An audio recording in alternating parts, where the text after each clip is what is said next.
महाशिवरात्रि का पावन पर्व भारतीय संस्कृति में अत्यंत महत्वपूर्ण माना जाता है। ये केवल एक त्योहार नहीं, बल्कि आस्था, तपस्या और आत्म जागरण की रात है। फाल्गुन मास की कृष्ण पक्ष की चतुर्दशी को मनाया जाने वाला ये पर्व भगवान शिव और माता पार्वती के दिव्य मिलन की स्मृति में मनाया जाता है। मान्यता है कि इसी शुभरात्रि में शिव और शक्ति का पुनर्मिलन हुआ था, जिसने सृष्टि में संतुलन स्थापित किया। भक्त इस रात को जागरण, पूजा, मंत्र जाप और उपवास के माध्यम से अत्यंत श्रद्धा के साथ मनाते हैं। ये रात अंधकार से प्रकाश की ओर, अज्ञान से ज्ञान की ओर और अहंकार से विनम्रता की ओर जाने का संदेश देती है। पुराणों के अनुसार एक कथा प्रचलित है कि जब सृष्टि की शुरुआत हुई, तब ब्रह्मा और विष्णु में श्रेष्ठता को लेकर विवाद हो गया। तभी एक अनंत अग्नि स्तंभ प्रकट हुआ, जो आकाश और पाताल तक फैला हुआ था। वो स्वयं भगवान शिव का दिव्य रूप था। ब्रह्मा जी हंस बनकर ऊपर की ओर उड़ गए और विष्णु जी वराह बनकर नीचे की ओर चले गए, परंतु उस स्तंभ का अंत किसी को नहीं मिला। तब उन्हें ये एहसास हुआ कि शिव ही आदि और अनंत हैं। उसी दिव्य प्रकट होने की रात्रि को महाशिवरात्रि के रूप में मनाया जाता है।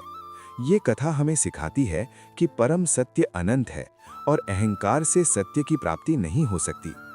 एक अन्य मान्यता के अनुसार समुद्र मंथन के समय जब देवताओं और असुरों ने अमृत प्राप्ति के लिए मंथन किया, तब सबसे पहले हलाहल विष निकला। वो विष इतना घातक था कि संपूर्ण सृष्टि के विनाश का भय उत्पन्न हो गया। तब भगवान शिव ने करुणावश उस विष को अपने कंठ में धारण कर लिया। माता पार्वती ने उनके कंठ को पकड़ लिया ताकि विष उनके शरीर में न फैले। इस प्रकार उनका कंठ नीला हो गया और वे नीलकंठ कहलाए। ये घटना भी शिवरात्रि की महानता को दर्शाती है। ये हमें सिखाती है कि सच्चा त्याग वही है जो दूसरों के कल्याण के लिए किया जाए। महाशिवरात्रि की रात का विशेष महत्व इसलिए भी है क्योंकि इसे साधना और ध्यान की रात्रि माना जाता है। कहा जाता है कि इस रात ग्रहों और नक्षत्रों की स्थिति ऐसी होती है कि आध्यात्मिक ऊर्जा का प्रवाह अत्यधिक बढ़ जाता है। जो व्यक्ति इस रात जागकर ओम नमः शिवाय मंत्र का जाप करता है, उसके जीवन में सकारात्मक ऊर्जा का संचार होता है।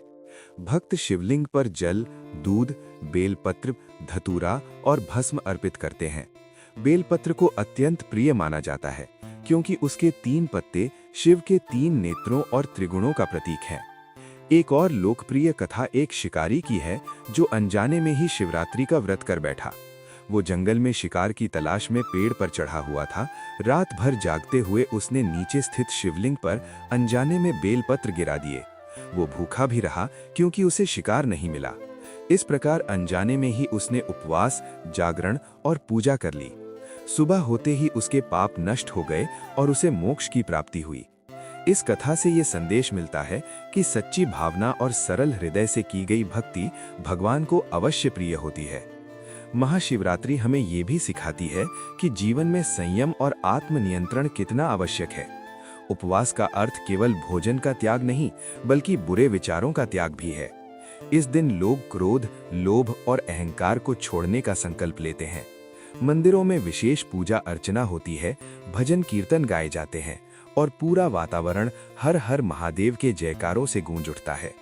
काशी, उज्जैन, सोमनाथ और केदारनाथ जैसे तीर्थ स्थलों पर लाखों श्रद्धालु एकत्रित होते हैं और भगवान शिव का जलाभिषेक करते हैं। शिवरात्रि की ये पवित्र रात हमें याद दिलाती है कि अंधकार चाहे कितना भी गहरा क्यों न हो, अंततः प्रकाश की विजय होती है। शिव स्वयं संहार और सृजन दोनों के प्रतीक हैं। वे हमें सिखाते हैं कि पुराने और नकारात्मक विचारों का अंत करके ही नए और सकारात्मक जीवन की शुरुआत की जा सकती है। महाशिवरात्रि केवल पूजा का दिन नहीं, बल्कि आत्मचिंतन का अवसर है। यह हमें भीतर के शिवत्व को पहचानने और जीवन को सरल, पवित्र और सार्थक बनाने की प्रेरणा देती है। हर वर्ष जब ये पावन पर्व आता है, तो भक्तगण नई ऊर्जा, नई आशा और नए विश्वास के साथ अपने जीवन में आगे बढ़ने का संकल्प लेते हैं। हर हर महादेव।